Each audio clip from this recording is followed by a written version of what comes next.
Once upon a time, in a peaceful little village, there lived an old woman all by herself. She was known for being kind, wise, and always wearing a gentle smile. Though her life was simple, she brought warmth and comfort to everyone around her. The villagers adored her.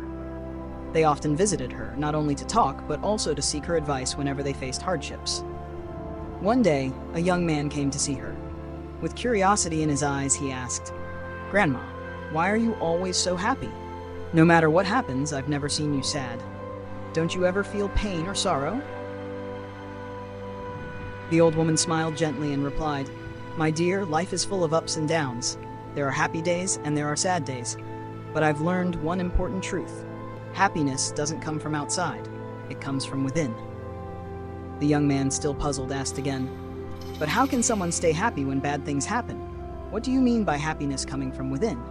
The woman paused for a moment, then began to share her story. "When I was younger, I had a small family, a husband and children. We weren't rich, but we were truly happy. Then one day, my husband fell seriously ill. We didn't have enough money for medicine. We did everything we could, but in the end, he passed away. That was the saddest day of my life. I cried and cried, thinking I would never smile again." The young man sat quietly, deeply moved. The old woman went on, "After some time, I realized something. No amount of sorrow could bring him back. My children still needed me, and I had to continue living. So I began to look at life differently. I understood that bad things will always happen, but I must not let them steal my joy. Every morning I tell myself, today is a new day, and I will find something to smile about.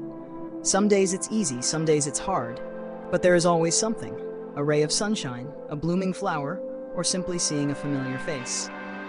The young man nodded slowly, but he still wondered, "What if something truly terrible happens? How can you still stay happy?" The old woman nodded softly and replied, "Yes, it's not easy. But whenever something bad happens, I remind myself, this too shall pass. Nothing lasts forever, not even pain. Instead of focusing on what I've lost, I look at what I still have, my health, good friends, or simply the fact that I'm still alive. Happiness is a choice. We can choose to dwell on the darkness, or we can choose to find light. It's not always easy, but it is always possible." The young man thanked her with all his heart. Her words touched something deep inside him.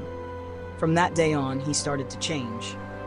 Each morning he told himself, "Today is a new day, and I will find something to be happy about." Though life still had its challenges, he began to notice the little joys, a smile, birds singing, or just the calmness of the present moment. Strangely, he found himself feeling lighter, more content. Soon, the story of the old woman spread throughout the village. More and more people began to follow her way of thinking, learning to appreciate the small things, to live with gratitude, and to embrace life with a positive heart. Thanks to her, the whole village became a happier place. Not because life became easier, but because people learned to take control of their attitude. She had taught them something truly precious. Happiness doesn't depend on what happens to us. Happiness is a choice, and it always begins from within.